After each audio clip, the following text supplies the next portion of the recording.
一元復始，萬象更生。又到新一年啦。咁啊，多謝各位觀眾收睇我哋生活台。首先喺度祝大家新年快樂。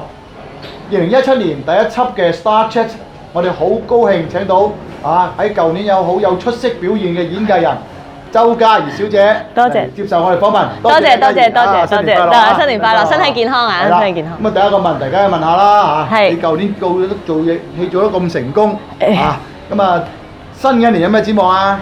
新一年我都係繼續拍劇，繼續拍戲，即係拍電影或者會咁都係從住呢個方向，希望學多啲嘢繼續。咁啊，阿嘉怡都係好好學。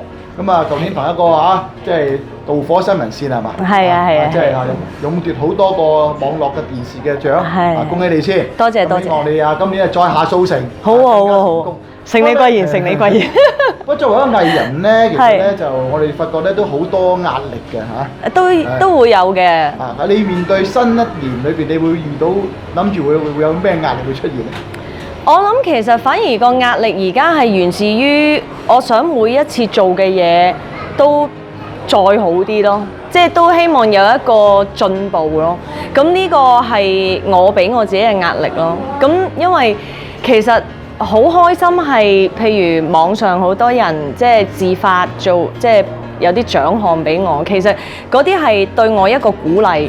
我有咗個鼓勵呢，我會更加覺得我要回報翻佢哋，即係好難得嘅。我覺得因為即係唔係每一個人都有呢個機會，亦都唔係每一個即係大家都唔識你噶嘛。其實我點解要咁樣去整個獎俾你呢？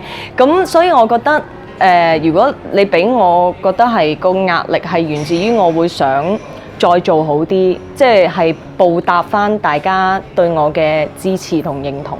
咁啊，大家拭目以待，睇下嘉怡做啲好戲俾大家睇咯喎。嗱，壓力呢兩個字咧，喺香港人咧就視為洪水猛獸個個都話有壓力就會容乜嘢有精神問題之類嘅嘢咁其實咧壓力咧係推進我哋人類進步一個好大嘅原動力。不過咧就唔可以過分，一過咗壓力太多咧，有時我哋會緊張啊。咁啊，如果你面對一啲比較大壓力嘅時候咧，你有咩減壓嘅方法嘅咧？我好中意揸車嘅，我會遊車河聽歌嘅。咁我會盡量唔聽一啲慘嘅歌，即係因為已經好慘咧，我唔想再自己再好慘落去，即係個壓力越嚟越大。咁同埋我會揀日頭去遊車河，同埋我會去做運動咯。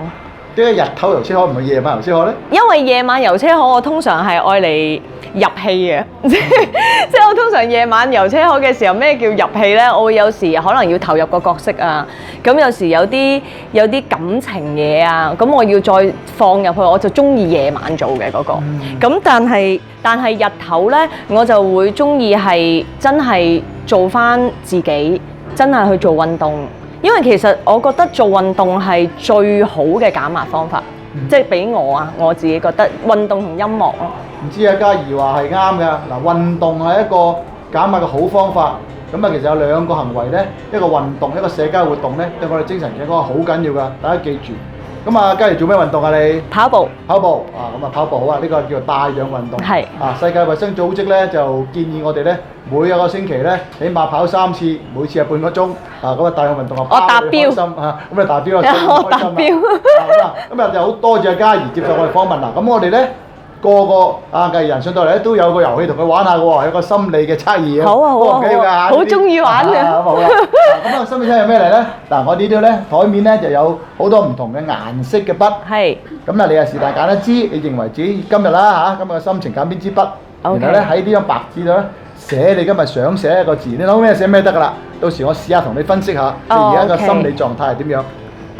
寫詞語定係咩㗎？一個字啊？單字得，你寫兩個字得嘅，冇所謂嘅。OK， 好。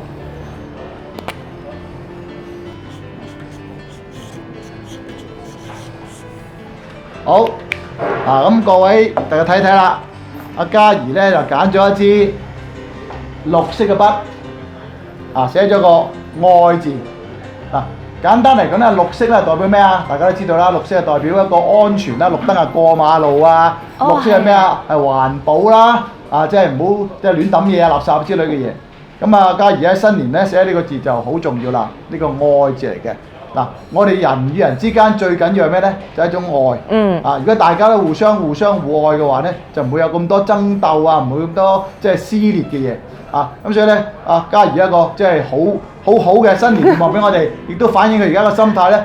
第一，好安全即係有上下即係冇乜危險，冇乜危機。咁啊好啦！要將自己嘅愛咧去散播俾大家。係啊，咁啊好多謝嘉怡。愛護大自然咯。好啊，愛護大自然就愛護自己。係。